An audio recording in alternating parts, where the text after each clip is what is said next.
Autoline Daily is brought to you by Bridgestone, passion for excellence. This is Autoline Daily for July 22nd, 2010. You guessed it, McElroy's out of the office again. I'm Murray Feldman, Fox 2 News in Detroit, taking the wheel for John for the rest of the week. Here's what's going on in the automotive industry.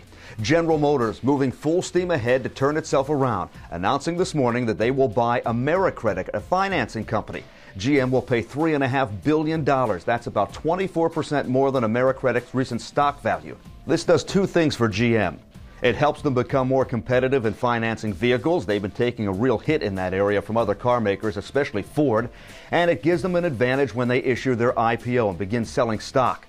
Look for the deal to close in the fourth quarter, paving the way for that IPO before the end of this year. By the way, did I mention that AmeriCredit is a Texas company? GM's boss Ed Whitaker sure loves to surround himself with fellow Texans, from his inner circle to some of his ad people to his finance arm.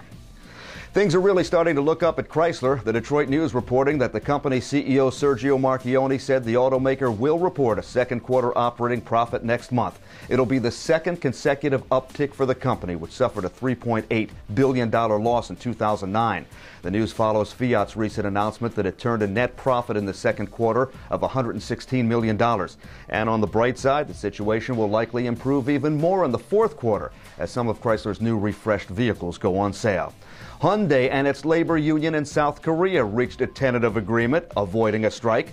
According to Bloomberg, the company agreed to give workers a 5% pay increase, a bonus equal to 3 months' pay, and 30 shares of the company's stock. The workers vote tomorrow on the proposal. If they agree to the changes, it'll be the second consecutive year the automaker has avoided a strike, which would be the first time this has happened since the union formed in 1987. One of the drawbacks of hybrids is the premium that you have to pay for the technology, which can often be thousands of dollars more than a gas-powered version. But that won't be the case with the Lincoln MKZ Hybrid, Ford announcing that it will cost the same as the regular version of the vehicle. Both models will start at just over $35,000. The company says the hybrid version gets 41 miles to the gallon in the city, 6 more than the Lexus HS 250H. Look for the MKZ in showrooms this fall. A few milestones to report. Honda announced that its plant in Marysville, Ohio, produced its 10 millionth vehicle, the first plant outside Japan to do so. The plant began production in 1982 and currently produces the Accord sedan and a coupe, as well as the Acura TL and RDX. Moving to the luxury side of the market, Audi announcing that it has sold its 2 millionth vehicle in the American marketplace with the sale of an A3 TDI. That brand began selling vehicles in the U.S. 40 years ago. With plans to grow its lineup over the next few years, it shouldn't take them nearly as long to hit the 3 million mark. It seems like cars and computers are becoming one and the same as automakers cram more and more technology into their vehicles, expanding connectivity even further. General Motors announcing that drivers of most 2011 Cadillac, Buick, Chevrolet, and GMC models will be able to control important functions from their smartphones. Thanks to brand-specific mobile applications and OnStar, owners will be able to remotely start their vehicle, sound the horn, lock or unlock the doors. They'll also have access to diagnostic information like fuel level or tire pressure. Think of it as a super long-range key fob that works anywhere there's a cell signal. Currently, the apps are available on the iPhone and Android platforms. Now, here's a story about the power of Craigslist. KABC TV in Los Angeles, California is reporting that a 17-year-old traded his cell phone for a Porsche. No, he didn't do it all at once. He worked his way up. 2 years ago, Stephen Ortez started wheeling and dealing on the popular website, swapping the phone for an iPod. Eventually, he ended up with a dirt bike, then a few cars, an SUV, and finally a 2000 Porsche convertible. He says a lot of his friends are jealous. Heck, I'm jealous. Coming up after the break, a few of my thoughts on how automakers could really improve their sales. Introducing Bridgestone's third generation of run-flat tires with groundbreaking new Bridgestone technologies. Bridgestone run-flat tires offer improved ride comfort, lower rolling resistance, and improved wear while giving you the peace of mind and comfort you need. There are plenty of predictions as to how many cars will be sold this year in North America. I've heard everything from 11 million to 14.5 million. But the question is, who will get the biggest piece of the pie? Car companies will talk about their style, their fuel efficiencies, their comfort, their technology.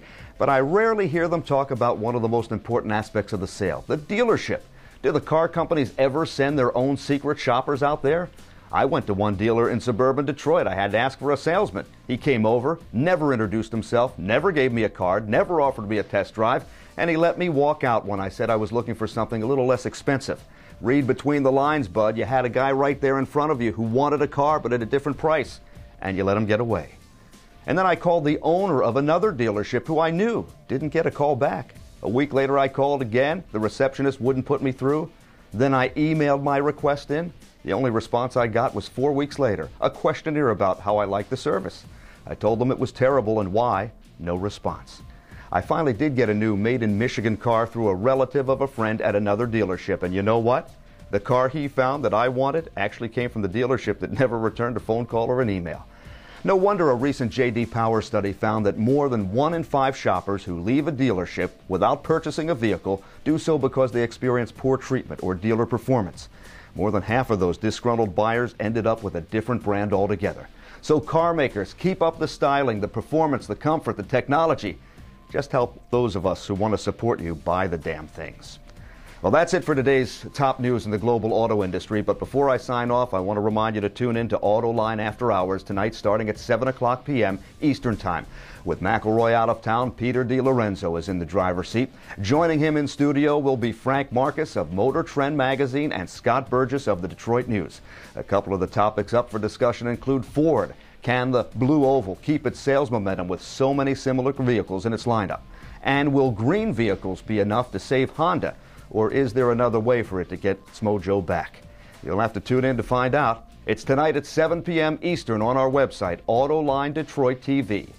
I'm Murray Feldman, Fox 2 News Detroit. Thanks for watching. Have a great day, and I'll see you back here tomorrow.